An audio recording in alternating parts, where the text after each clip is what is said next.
오늘 함께 묵상할 성경 말씀은 레위기 14장 1절에서 20절 말씀입니다.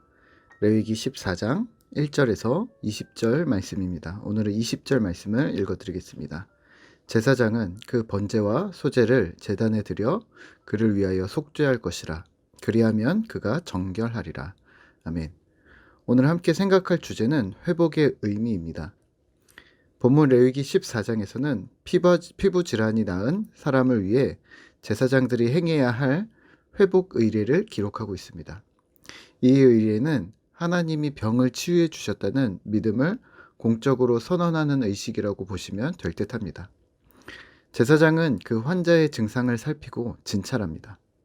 그리고 나았다고 판단되면 그를 위하여 제사를 드립니다.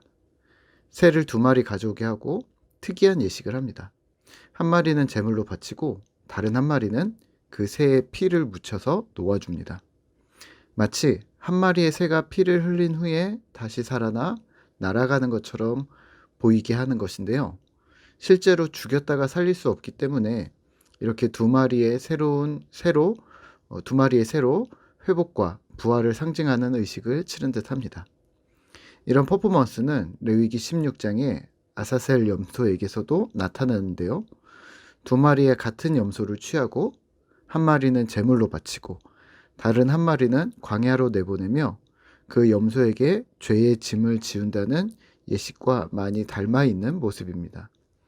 실제로 잘 생각해 본다면 예수님께서 이 아사셀 염소의 역할, 또 이 2마리 새의 역할을 홀로 담당하셨던 것이라고 보셔도 될 듯합니다. 이러한 제사는 생각보다 좀 복잡했습니다. 8절과 9절입니다. 정결함을 받은 자는 그의 옷을 빨고 모든 털을 밀고 물로 몸을 씻을 것이라. 그리하면 정하리니 그 후에 진영에 들어올 것이나 자기 장막 밖에 이레를 머물 것이요. 이레 7째 날에 그는 모든 털을 밀되 머리털과 수염과 눈썹을 다 밀고 그의 옷을 빨고 몸을 물에 씻을 것이라. 그리하면 정하리라. 아멘. 제사를 드리고 부정한 사람이 정결해졌다고 선언했지만 그는 옷을 빨고 털을 밀고 몸을 씻고 이래 동안 자기 장막에 서 머물러야 했던 것이죠. 의례로만 끝나지 않고 어떤 그 후속으로 반성하는 모습과 같은 행동이 조금 더 수반되었던 것이죠.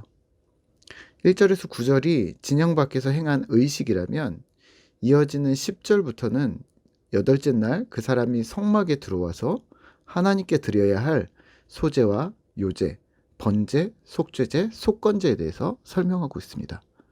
그러니까 진영 밖에서 의식을 하고 또 성막으로 들어와서는 또 제사를 치르는 것이죠. 아주 복잡했습니다. 그런데 이 회복의 제사는 약간 특이한데요.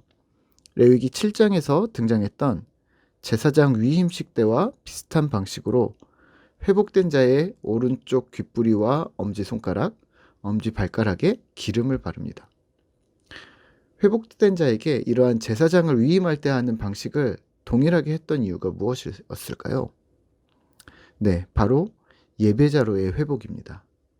피를 바름으로써 예배자는 섬기는 책무를 위해 새롭게 성별되는 것이었던 거죠. 기름을 바름으로 그가 다시 성도의 교제 안으로 들어왔다는 기쁨을 뜻하는 것이고요.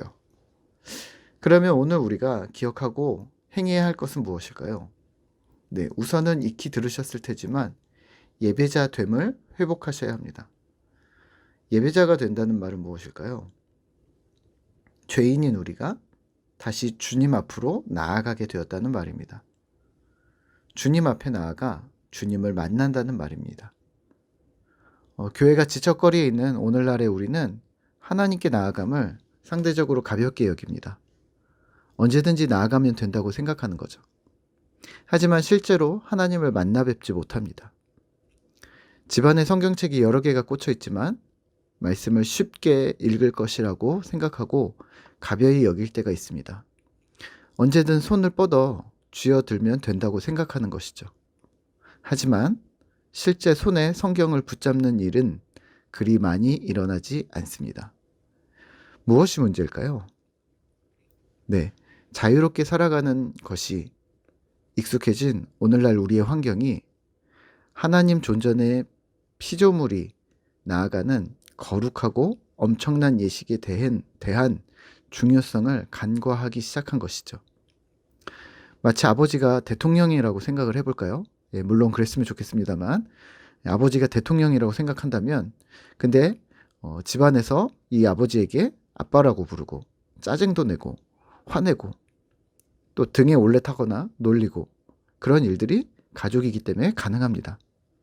하지만 그러다 보니 아빠가 대통령이라는 사실을 잊은 것과 같은 거죠.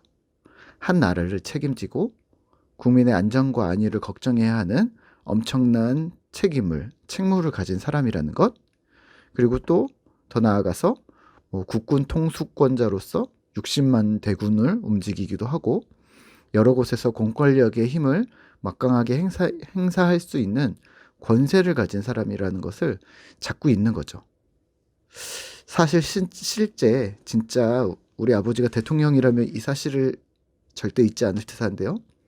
하나님 앞에 나아가는 것이 온 우주를 통틀어서 엄청나게 중요하고 피조물로서는 핵심적인 일인데 우리는 그걸 자꾸 간과합니다. 그런 면에서 본다면 오늘 레위기서는 우리보다는 훨씬 낫습니다. 진영 밖에서 괴로워하다가 성막으로 들어와서 가장 먼저 회복되어지는 신분이 바로 예배자로서의 자신의 본분을 다시 기억하게 한다는 측면에서 말입니다. 우리는 무엇을 회복이라고 여길까요? 네, 우리는 경제 회복, 건강의 회복, 정체성의 회복, 마음의 상처의 회복, 이런 류로 회복을 사용합니다. 하지만 실제 신자된 우리가 중요하게 생각해야 할 회복은 무엇일까요? 네, 예배자의 본분의 회복입니다. 지난주 우리는 어떤 예배를 드리셨나요? 오늘 나는 개인의 예배를 어떻게 하나님께 드리고 있나요? 또 내 삶을 어떻게 산 제물로 주님께 드리고 있는 중이신가요? 우리가 어디에 있던 간에 예배자임을 계속해서 기억하셔야 합니다. 오늘 하루도 한 주도 주님을 예배함이 우리의 각자의 삶 속에서 또 개개인의 신앙 안에서 끊임없이 이어지기를 소망합니다. 오늘도 파이팅입니다. 함께 기도하겠습니다. 하나님, 오늘 우리가 어떤 예배를 드리며 우리의 삶 가운데 살아가고 있는가 우리가 다시 한번 점검합니다. 하나님, 주님을 예배함이 우리의 삶 속에서 또 우리 개개인의 신앙 안에서 끊임없이 이어지도록 주님 도와주시옵소서. 주 안에서 우리가 회복되어지고 또 우리의 삶의 전 영역에 회복을 원하시는 주님을 우리가 기대하며 우리가 하나님 앞으로 다시 되돌아가기를 소망합니다.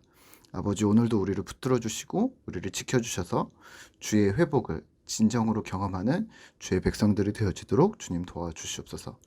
진실한 예배자가 되게 하시고 삶의 예배, 개인의 예배, 공동체의 예배를 하나님 앞에 온전히 올려드리는 주의 백성들이 되어지도록 주여 붙들어 주시옵소서. 함께 하시는 주님을 찬양합니다. 예수님의 이름으로 기도합니다. 아멘.